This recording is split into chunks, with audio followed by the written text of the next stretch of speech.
Let's close our eyes. Father Yahweh, thank you. There's there's power in the name of Jesus. Father, thank you that you can, with this repentance and with this love, the chains falls off. Yeshua, you say, light is your yoke. Light and soft. Father, thank you that you sent your Son to carry our burdens, to break chains for us. Chains of slavery, chains of addictions, chains of doubt, chains of fears. Thank you in the name of Jesus that it goes now. Father, we thank you for that, Father. Father, praise your name. Speak now like Samuel answered when you called him. Speak, Lord, your servant is listening. Amen. Amen. Okay, so last week we spoke about the breastplate of the high priest. You remember? The stones, the 12 stones. And who's our high priest today? Jesus, Yeshua. He is our high priest. According to Stephen, he is at the right-hand side of Yahweh. He is our judge. He is our high priest. And so beautiful when we read last week about the part of where Stephen were busy stoning. They were busy stoning him. He was busy dying. And he looked up to the heavens and he saw heaven open. And Yeshua stood there and he stood. He didn't sit. And he looked at Stephen. So beautiful. He's also sitting on the right-hand side of Yahweh, but he is standing also. And sometimes he will be standing for you, fighting for you, looking at you here on earth, what you are doing. All right. So today we want to carry on we're going to start with the series. We've done it 2 years ago. You can't believe. It's 2 years back we did the 12 tribes. And Father Yahweh laid it on our hearts to start again, to do the 12 tribes again. But spiritual, inspired by Holy Spirit. Because let the Holy Spirit do the teaching. May Father Yahweh learn us. May you have this heart to be open for new words, open for new things, because we can learn everything out of the Bible. There's always a story for us. There's always a part in the word of Yahweh for our lives that we have in this situation. That's why Yahweh gives these stories, He gives these parables in His word to teach us how to walk according to His ways. Right, so today I want to start just a little bit background about the 12 tribes, and we're going to spend every weekend speaking about the 12 tribes. It's amazing. It's amazing because the 12 tribes is part of the bride. According to Ezekiel 37, Yahweh is going to make a new, he says there, I will make a new covenant with Jeremiah 31:31 with the house of Israel and the house of Jews, and they will become one, according to Ezekiel 37. They will be the two sticks that will be one again. And if you go look at Revelation, it speaks about the 12 tribes, names that will be written in the new kingdom of Yahweh one day. The 12 tribes. So it's important that represent the bride. The 12 apostles' name is on the foundation, and the 12 tribes' names is the gates in the kingdom of Yahweh one day.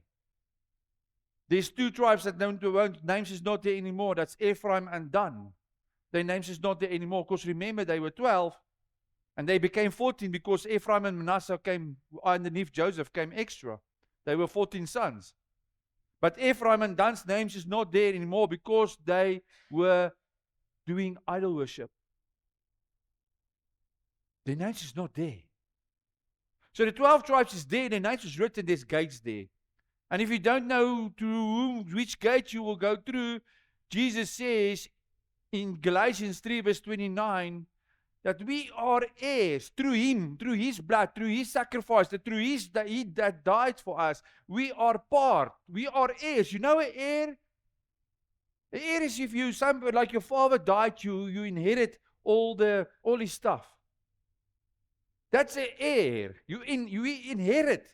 We are part of the inheritance of Abraham, Isaac, and Jacob through Yeshua. So tell me, Abraham, were he a poor guy? No, he was rich. Jacob were rich. Isaac were rich. They inherited.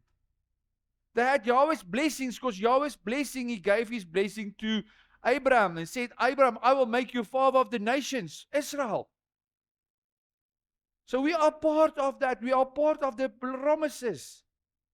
But we must do also what they did. Did Abraham honor Yahweh's word?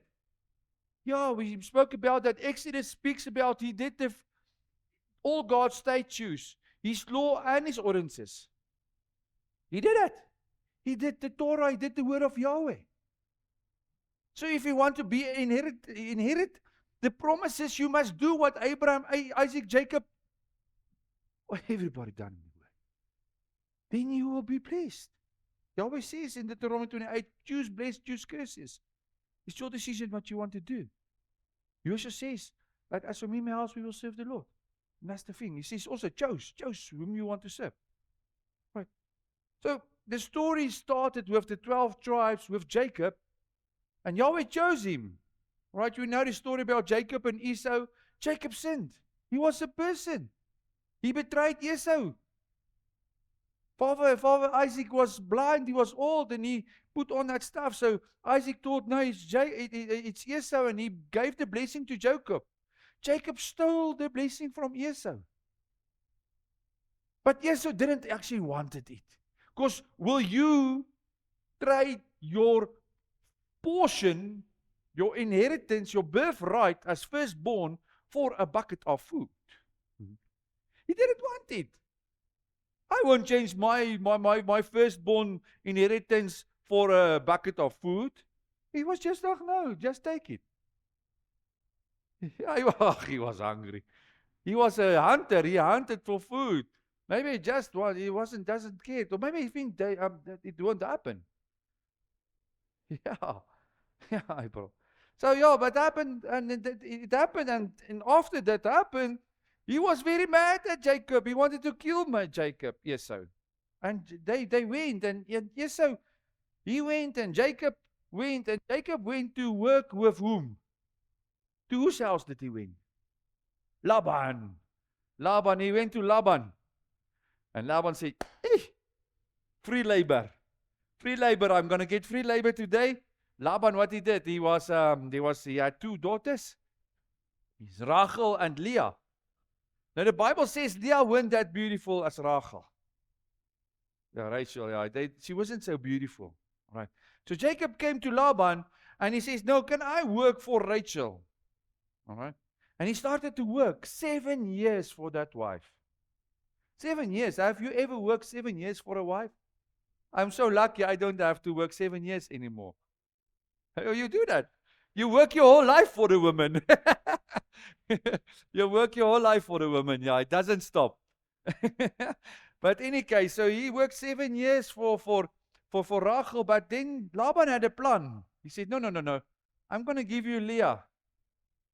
And it was dark, it happened, and then he received Leah. And then he had to work 7 years again for Rachel. He worked 7 years for Rachel. And in total, Genesis 31 speaks about that. He worked 20 years with Laban. He received a lot of cattle, a lot of riches. Yeah, he was rich. But he worked for that. And in that time, he received, how many children did Jacob have? Hey, you clever. 13 children. Yeah, 12 sons. Yeah. You know, a lot of people, I say, how many children did Jacob have? No, 12. Now, they always think about 12, but there's one daughter, her name is Dinah. And we forgot about Dinah, and I'm going to speak next week. We're going to start to speak about Dinah. What happened to her with Simeon and Levi? How did they went when she was raped? Yeah, and that's bad. That's really bad. All right. So, but Jacob, he went, and then after that, he went from Laban. There was a thing that he had to do. He had to face his giant, Esau. Because remember, Esau wanted to kill him. He was mad at him. Other side, Jacob, the Jabbok River. That was the river he went through. Esau was that side. And there's something that happened. He was full of fear. He was full of fear, and because he knows his brother, he has to face him. Does it happen sometimes in our lives also? We have to face somebody. We have a face a giant in our lives. When it's just, I can't. I know that guy's going to kill me. This thing's going to kill me, but I have to go there. Sometimes it happens in life. But let's open, because Jacob made a promise to Yahweh. He made a promise to Yahweh. And that's very important. That's how when you have this fear in your life, you must talk to Yahweh. Genesis 28 verse 20. Just open Genesis 28. Then Jacob made a vow. It's not just a promise, it's a vow. And a vow is very important to Yahweh. Listen here. If you ever make a vow to Yahweh, make sure you can do that vow. Don't do a vow. And there was 2 people that were killed because they made a vow and they didn't do a vow about ground. They said that they will, I can't remember the names, but they promised the ground to Father Yahweh, that their inheritance, they will give the money of the ground they will sell, they will give to Yahweh, and they only gave part and they died. Not what? Sapphira and Ananias, thanks Stephen. Yeah, you remember Ananias and Sapphira, that was the 2 persons. Sorry, sometimes I forget. Yeah. But in any case, so Jacob made a vow saying, if God will be with me and will keep me in this way that I go, and will give me bread to eat and clothing to wear, so that I came again to my father's house in peace, then the Lord shall be my God. And this stone which I have set up for that pillar shall be God's house, and of all that you give me, I will give a full tenth to you. You know, can you see the picture of Ezra also? When Ezra went, before he went to rebuild the temple, you remember we spoke about that. Ezra said, Father Yahweh, but if you protect us through this desert, we will put aside tents now for when the temple is being rebuilt, that we will give the tents. That's faith. Because Jacob says here, Father Yahweh, if you protect me, if you give me food to eat, if you provide for me, I will return and I will build your house. And I will give you your tent. Ain't that speaking into the future? Believing in the future? Father, if you protect me, I will do this. And that's a vow. It's very, very important. And please remember, I'm going to say it again. If you make a vow to Yahweh, make sure you do it. Because you will be responsible for that. It's very important. Do not just quickly make, Father Yahweh, I need this car. If you give me this car, I will start riding people to the nations every Sunday. He will give you a car. But if you don't do that, you will lose your car. Then he doesn't ask questions. Because a lot of times we are quickly to make vows to Yahweh. It's important. Make sure you can do that. All right. A promise is a promise. Yeah. How many times do we make promises that's empty? Huh? Yeah.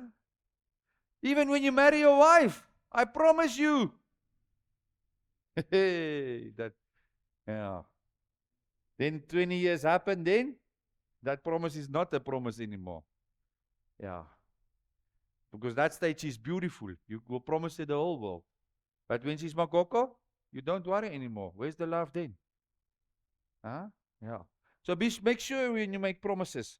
But he made a promise and he asked Yahweh to bless him. Did Yahweh bless him? Did Father Yahweh bless him? Yes, he did. But there's a verse in Genesis 35, 32, sorry, 32. Genesis 32. You can read from Genesis 32 to 35. Okay, doesn't matter. I'll read for you from verse 10. Because you must remember, he was on his way to face, he made a vow to Yahweh, he was on his way to face Esau. And he stopped at one stage. And verse 10 says, Genesis 5 verse 10, and God said to him, your name is Jacob no longer. Your name be called Jacob, but Israel shall be your name. So he called his name Israel. So what happened? He was struggling with an angel. Who was the angel? Huh? Who was the angel? Jacob struggled with an angel in the tabernacle. It's God. Okay, but John says, never ever has a person saw Yahweh face to face except the Son of Man. Was it God then? It was Jesus. He was the angel that everywhere on the mount, everywhere the angel appeared, it was Jesus. He was struggling with Jesus. He was there struggling. He was saying, but I must face, yes, sir, but I'm not going from this place before you bless me. He was struggling. Have you ever struggled in your life so much? Yahweh, I need you now. I'm having this big situation in my life now. Please help me. I'm not leaving. Please help me. He struggled like he was struggling so much. He ended up, Jesus, Yahweh, hit him on this side. And he was crippled. But why? Why was crippled? So that he could see again his own identity. To see his identity that he had. He just hit him to come back. Stop this nonsense now. You made this vow. I will protect you. Remember that, he said. And that's the thing. And God said to him, your name is Jacob. Remember your name. You are the son of Abraham and Isaac. You are Jacob, the father of nations. Remember. Stop fearing. Stop to fear. Because that's what the devil makes. You have a giant. You have an Esau want to kill you. Sometimes in our lives we have something that is so difficult. And Yahweh says, come back to your name. Start to believe who you are in Yeshua. That is true, Stephen. Because the devil is stealing our identity. Because he makes us full of sin. And we sin more and we sin more. And then we don't have this power anymore. Because we are weak. Yes, he were weak. But Yahweh forgave him. He worked. He had his 2 wives. He worked for them. And he says, your name will be Israel now. Why Israel? You know what means Israel? To struggle. Yeah. It means to struggle. To fight. What happened when they were through the desert later on? Before in the desert time, before they went in the promised land, Canaan. It was the promise given by Yahweh. You will have a land of milk and honey. Were it just milk and honey? Or were there giants also there? There were giants there they had to face. And only Joshua and Caleb, they went in to face the giants. Because there will always be milk and honey in your promise, in your blessing. But there will be giants. We will struggle. That's why Yeshua says, deny yourself, pick up your cross and follow me. That's the thing. The devil will be always in the picture. So his name was changed to Israel. All right? And God said to him, I am God Almighty, be fruitful and multiply. He multiplied. You understand that? A nation and company, a nation shall come from you, and kings shall come from your own body. Our King, our Messiah, Yeshua Messiah came from him. Out of Judah, one of the sons. Can you believe it? Out of Judah, Jesus came. And that's what Yahweh says. He says it will come through your loins. Be fruitful. The land, David came out of him. We came out of him. We came out of him. Years ago. Even though if you're a sojourner or you're a part of them, through Jesus we are all. Okay. That land I gave to Abraham and Isaac, I will give to you, and I will give the land to your offspring after you, your offspring. Then God went up from him in the place where he had spoken with him, and Jacob set a pillar in the place where I had spoken with him, a pillar of stone. He poured out a drink offering on it and poured oil on it. Where were he at that stage? Because he says, this place I will make your house. Bet-El. It means the house of Yahweh. It's the same place where Abraham wanted to offer Isaac. It's the same place in Jerusalem where Jerusalem now is, where heaven is going to come to earth. Where Jacob stepped and he received the vision of the ladder, the angels go up and down. On that rock he will build his church. It's there. It's there where the promises became, and it's there we will come back again. We'll make a house, Bet-El. Jacob called the name of the place where God has spoken with him, Bet-El, house of God. All right. Beautiful how everything, prophecies, everything just comes in place. Yahweh blessed him. He faced Esau, and there was grace. There was grace. All right, so this is how the Israel started, and Jacob's name was changed to Israel. And then with Solomon's time, their house, the 12 brothers, were split. Because the 12 brothers became 12 tribes. All right? They stayed in Egypt for 430 years. They became tribes. Almost 3 million people. All right? Came out of Egypt, went in the desert for 40 years. All right? But it was the 12 tribes with the stranger that were with them. Right? Must always remember the stranger. And Yahweh says the stranger is part of them through covenant. Okay? So then they came before the Jordan River, and they went into the promised land. Okay? So the 12 sons, well, later on, I was speaking about with Solomon's time, later. The 12 sons, there was a split. And Benjamin and Judah, they became the Jews. And the other 10 sons became the house of Israel. So it was the house of Jews and the house of Israel. Right? And that's when Yahweh says, I will make them one again. 2 sticks will become one again. All right. There's no house of Gentiles. There's no extra house. It's only house of Jews, house of Israel. You understand that? And if you are a stranger, through Yeshua, you are heir. That's what he says, Galatians 3 verse 29. So we are part of that. Okay. That is our heir inheritance. Like we speak, that's our forefathers. Okay. Do not pray to them. Pray to Yahweh.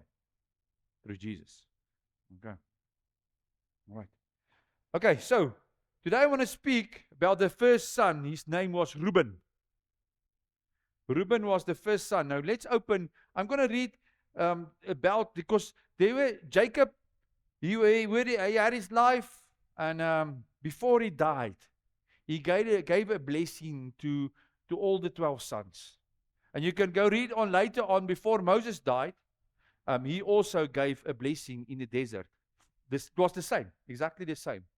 But let's read about the blessing to each son. And so amazing, the blessing that Jacob gave, it happened to them. He knew, because Yahweh, his spirit was in him. Right? His heart was circumcised, like the Bible says. Let's open Genesis 49. I'm going to read about all the 12 sons, the prophecy. Or maybe just, no, I'm going to read just until we spoke about Reuben. Then every week we will read it again. Okay? Because about time now, it's going to be a little bit difficult to get rid of everything. The time is going to catch up. So let's start to read. Genesis 49 verse 1. Then Jacob called his sons and said, gather yourself together, that I may tell you what shall happen to you in the days to come. Okay? Assemble and listen, O sons of Jacob. Listen to Israel your father. Reuben, you shall be my firstborn. He was the firstborn. Okay? My might and the first fruits of my strength, preeminent in dignity and preeminent in power. That's what happened when you are a firstborn. All right? But then he says, you are unstable as water. You shall not have preeminence because what? He went up to your father's bed that you defiled it. He went up to my couch. Yeah. Then he carries on of Simeon Levi. We will speak about them next week. So this was the first time after Jacob, before he died, he spoke about this to Reuben. What did Reuben do? So in that days when you were a firstborn, how did it work? If you were a first son, it was good to be the first one, all right? To be the firstborn. So when you were the firstborn, the inheritance of the father, you receive a double portion. Okay. So for instance, say there was 12 sons, right? The father died. They had to divide 12 equally, but they divided into 13. All right? So 2 portions will go to the firstborn. All right? So he received double what the other brothers and sisters received when you were the firstborn. Also, you were the leader. You were the leader. You made the decisions. You said, listen, brothers, this is what's going to happen. Okay? So it was a privilege, but I also think you were the first one that got hit by the dad. You know, it's with great responsibilities. There's big decisions. There's big responsibilities, and that's the thing. So if you, like for instance, if all the children they ganga a lot, they went out and they weren't good. I think father says, Reuben, why your brothers did that? You are first in the road. You understand that? That's what happened when you were the firstborn. The elder brother or the elder sister, they always get first, they eat first in the house when the dad sort them out. Okay, so he was the firstborn, but he was the firstborn under Leah. Because remember, Leah received the first child. Why did Leah receive a child first?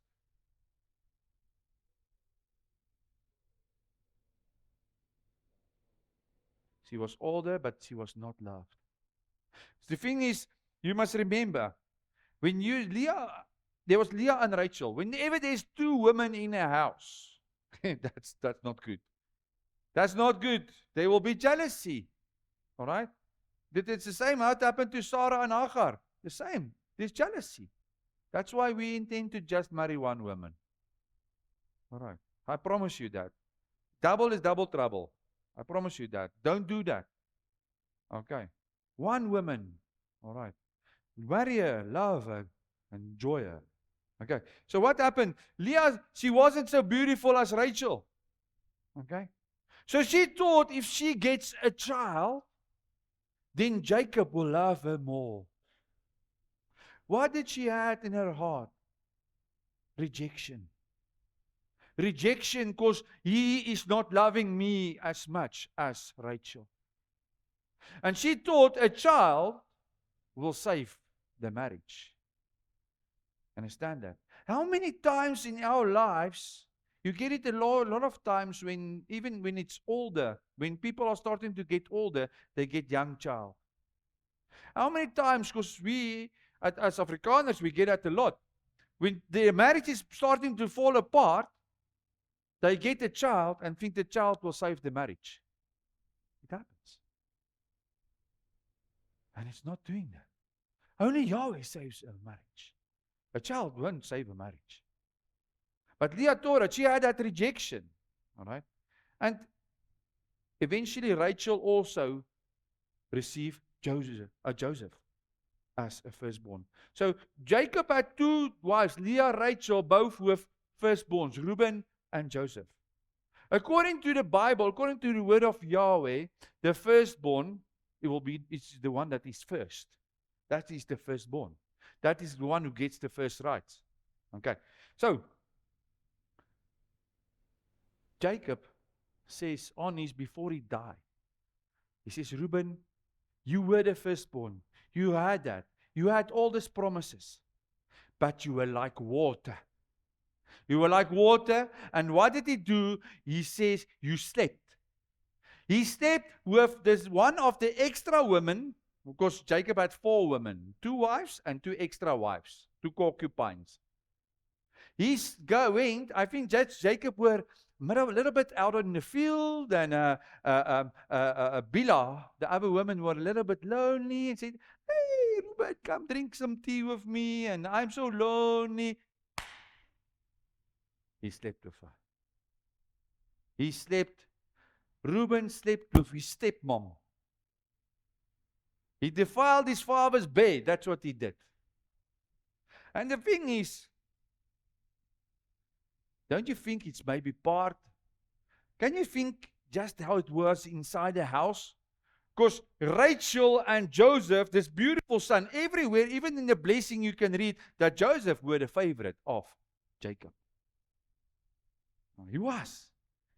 Even he got this beautiful cloak with all these colors and stuff.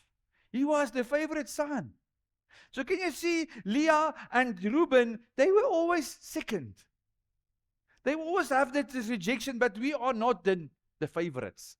Have you ever experienced it in your house? It's difficult. And I think Reuben, he inherited that feeling of rejection at his mother. Because obviously he saw it. And that one day, maybe Reuben was feeling rejected. Come, my son, Bilhah, come. I will, too much shame. Come lay here a little bit here. Moenie worry nie. It happens. And that's always what the devil do. How many times in our lives there's a marriage between a husband and a woman, and then after years, there's no more talking to each other, loving each other, caring each other. And then maybe the woman, she's at work, and the one husband said, hey, but I'm going to give you, he's giving her love, he's listening to her, he's speaking nicely, giving one, boop, she's with that man. That's the problem. That's what the devil do. He does that. And the problem is that he defiled his father's bed. And he lost his firstborn right. Because of that.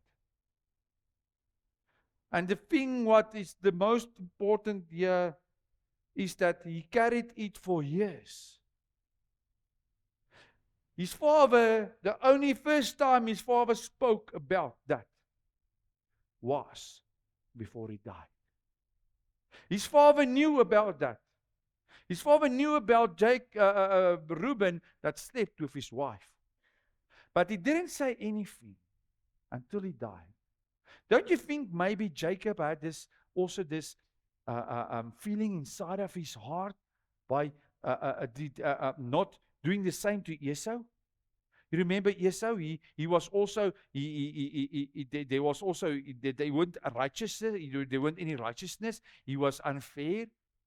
Maybe he still had that thing in himself, and he just looked away at the sin of his son. Like, I'm still a failure. And that's the thing. If Reuben just repented 20 years back, don't you think it could have changed the blessing over his life? Yes, it would. It would. If he repented, maybe the first year after he slept with his father's wife. Dad, I'm sorry, I was wrong. Do you think maybe in 18 years' time it would have been sorted out? And maybe he received a blessing? But he didn't. He carried on. And before he died, his father says, no, you're not going to receive this firstborn right. Right. So, you can read about Deuteronomy 21 verse 15 speaks about what happens when the firstborn and who's getting the right and all that stuff. But he lost his firstborn. To whom did he lost it to? Joseph. Joseph received his firstborn right. Okay? Huh? No. Joseph received the firstborn right because he was the other one. Judah received his power of ruling. Judah received his power of ruling. That's what happened. Because, huh? Yes, he's the lion.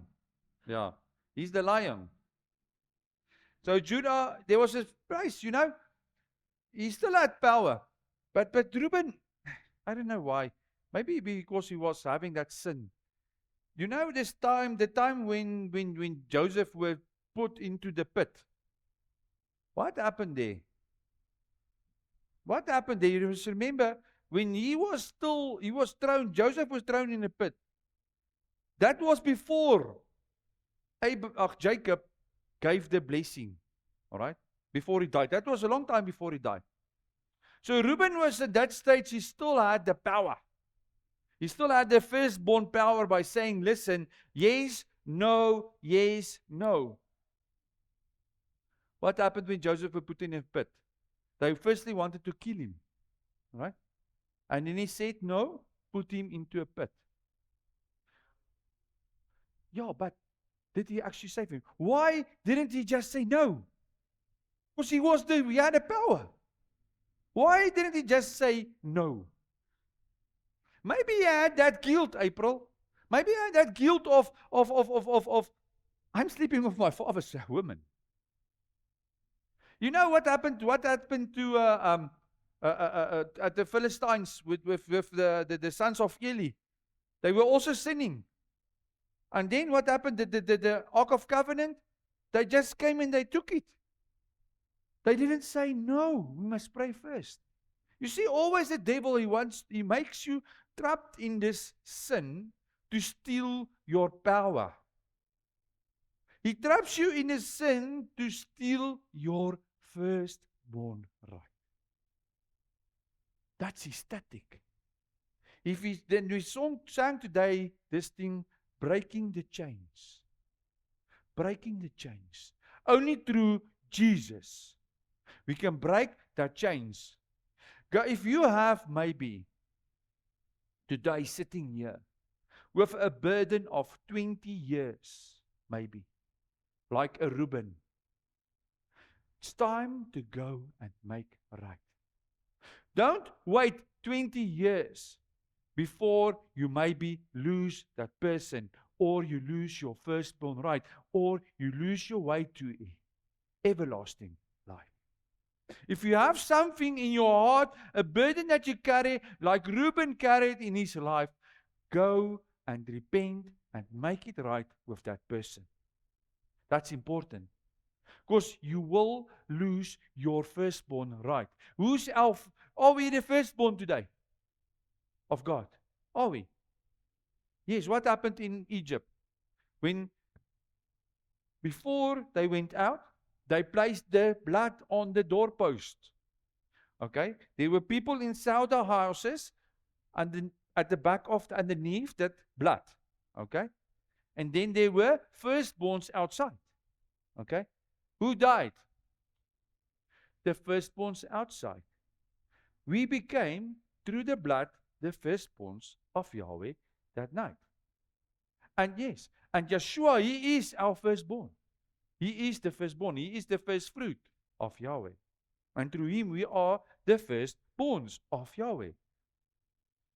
Right, so the thing is, we must if you have a burden today, go and make it right. Because that thing will kill you.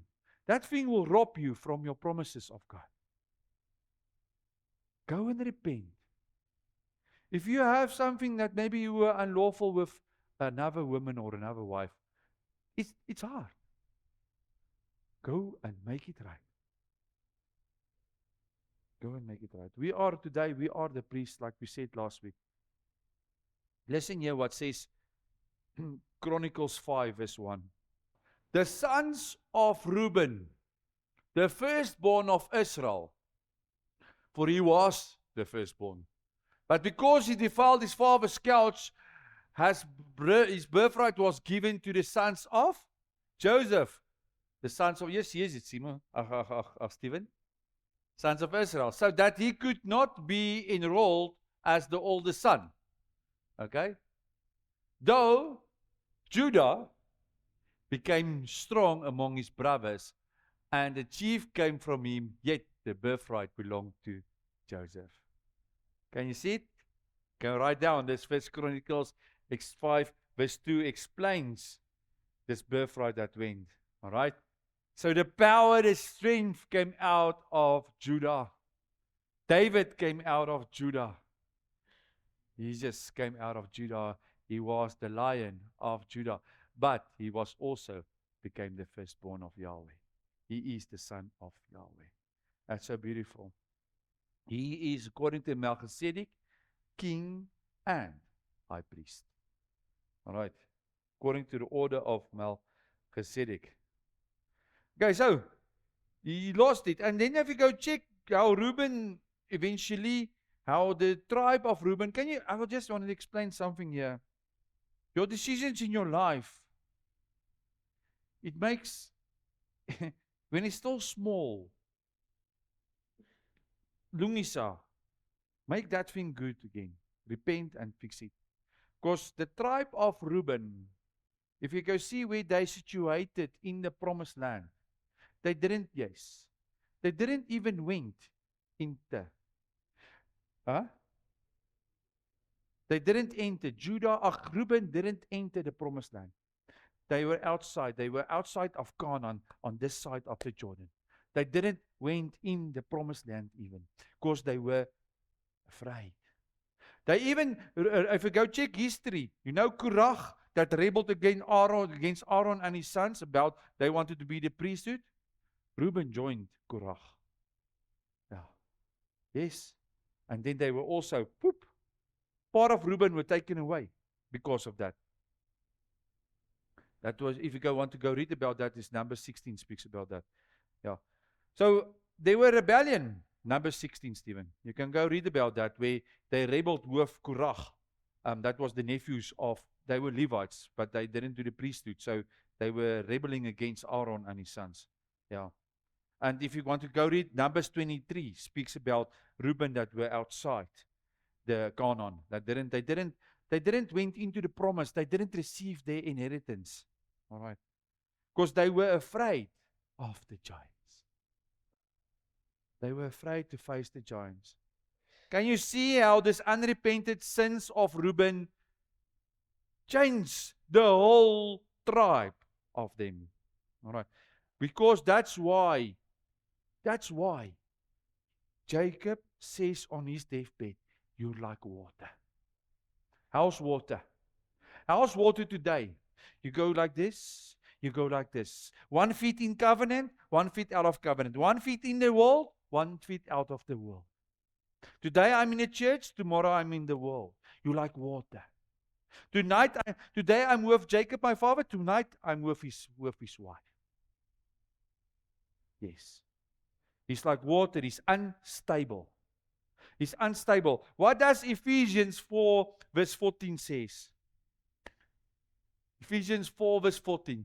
So that we may no longer be children tossed to and fro by the waters, and carried about every wind of doctrine by human cunning and craftiness and deceitful schemes. Ephesians 4 verse 14 explains when you are like water. And we're going to read it again. So that we may no longer be children, children, not big men, tossed to and fro, like going like this, like waves, and carried about every wind of doctrine. Through the doctrines, you go to this doctrine, you goes to that doctrine, you goes to this doctrine, goes to the doctrine of man, goes to the doctrine of God. Go to and fro by human cunning and craftiness and deceitful schemes. You're like water. And Jacob knew Reuben is like water. That's why he said he was like water. So Reuben, the tribe of Reuben went good. If you go read in Deuteronomy 33 verse 6, Moses speaks a prophecy about them and says, Reuben, may you just don't die. It's better, don't die, Reuben. Because he was afraid Reuben is going to die. Moses says, Reuben, do not die. Because they weren't good. Eventually, the whole tribe, no prophets came out of them. Nothing came out of them. Nothing came out of Reuben. Can you see just this one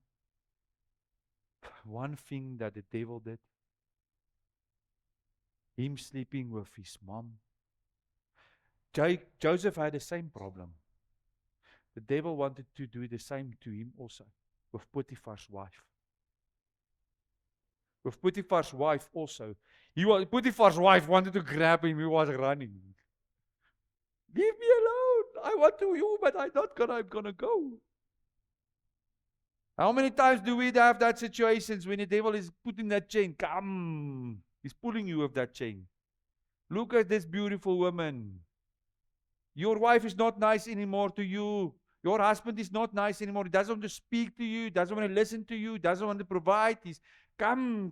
Look at this nice person. He will be nice. The devil does that. And it's time to break the chains to the blood of Yeshua. And when you have that giant, when you struggle with that, but Yahweh, that woman is so beautiful, I can't leave her alone. That is struggle. You must start to struggle. You must struggle and say, Yahweh, please help me. This is my giant. It comes back all the time. It comes back to me all the time. Maybe you have alcohol addiction, pornography. Whatever your burden is that you have, that one sin that always comes back, does happen. We are all persons. Do we have sins? Yes. And that one keeps on coming back. Because why does it come back? Because the devil wants to hold you here with chains. Because you may be a good tribe, you'll be a firstborn king, but he wants to hold you here, strapped with sins. So whenever you have that addiction, what you have, struggle with God. Says, Yahweh, please help me. Please help me. Maybe you have fear. Like Esau. Jacob had. Facing Esau. He feared. And he says, I'm not going to go before you bless me. Ask Yahweh to help you. If you have a sin, go and repent it. Take this off from you. Because that thing is going to kill you. It's going to kill your marriage. It's going to kill whatever you have carrying for years and years and years. Repent it before God and go and make right with that friend or that husband or that wife. If you have something against somebody, go and make it right. Yahweh says, before you bring me my offers, go and make it right first with that person. It's important because that thing is going to kill you. It killed Reuben. It killed him. Nothing came out of them. All right. If there's light, the Revelation says, through the testimony of the mouth and the blood of Jesus, there is light. Testimony of the mouth and the blood of Jesus, there will be victory over that situation in your life. Maybe that thing is standing between you and your blessing. Maybe that one thing is standing between you and your promise. That one thing. And ask Yahweh to help you. You can't do it on your own. I promise you that. And do not make vows. If you can't, finish it. That's important. Give it to Yahweh and fast, beg. Fast, beg. That's important. Fasting. If you do not get breakthrough, if that chain can't break, fast until that chain will break. Yahweh says, close to me. He says there, close to me, draw near to me, and I will draw near to you. Understand that? Draw near to Yahweh. Right. But there's one ticket. It's honoring Him. He will listen. All right. So that's a story that we can learn about the tribe of Reuben. All right. That's a story for us today. It is unrepented sins. Okay. Be careful. The devil, like Cain and Abel, Cain said that sin is sitting and looking for you. It looks for you. The devil looks for you. He's just waiting for that one small crack to open. That door you just open a little bit. He's getting in. Now, the only way to get out is to chase him out in the blood of Jesus and close that door again. All right. Let's close our eyes. Father, thank you for today. Thank you for your word. Thank you, Father, for teaching us. Father Yahweh, I pray now that you will show us through your Holy Spirit if there's any unrepented sins in our lives. Father, you sent your Son Yeshua to die for us so that He can wash us clean with His blood, that we can be forgiven for all our sins. All that you need is for us to fall on our knees and repent. To say we are sorry, Father Yahweh. Sorry for that things that we've done. And you say you will forgive us. You say in your word, Father Yahweh, that you won't even think about that anymore. You say in your word that you will wash us clean, as white as snow. You will cleanse us with the whistle, with the blood of Yeshua. Father, thank you for forgiveness. Thank you that you loved us so much that you sent your Son so that we can be forgiven. So that we can come to in your hands every day as clean, righteous children. And give our hearts to you every day. And speak to you like a father and a son and a daughter. Father, I thank you, Father, for chains that will be broken today in Yeshua's name. Father, I praise you, Father, we as a church praise you that chains of addiction breaks today in Yeshua's name. Father, we thank you, Father, that in Yeshua's name, chains of fear breaks today in Yeshua's name. Father, because when we are under your covenant, when we are your children, we are under your hedge of protection. And you protect us, and we want to say thank you for that. Thank you, Father, that you will never leave us or you will never forsake us. You say it in your word, and we hold fast to it. Father, thank you that we are part of the promises given to Abraham, Isaac, and Jacob through Yeshua. Thank you, Yeshua, that you died so that we can be part of it. Brother and sister, when you are part of it, receive this blessing Father Yahweh gives to Israel. In number 6, he says, Aaron and Moses speak it out to Israel. This blessing. Bless Israel. Bless them. And thank you, Yeshua, that we can be part of it. Brother and sister, receive this today. This blessing Father Yahweh wants to give you. Yavrecha Adonai Vishmarecha. Ya Adonai Panavlecha Vichunika. Yesa Adonai Panavlecha Vyasimlecha Shalom. Father Yahweh says He will bless you. He says He will keep you safe. He says He will make His face shine upon you.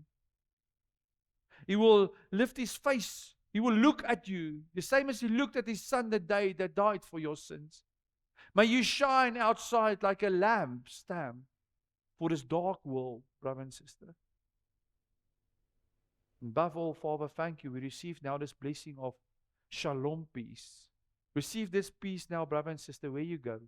You're in and you're out, everywhere you go. Father, we thank you for this blessing and receive it now through the works of your Holy Spirit and through the Son, through your Son, the Son of Yahweh, Yeshua Mashiach, our King and our High Priest. Receive it now through His name. Amen. Amen. Thanks. Please like our video, subscribe to our channel, and share it to your friends.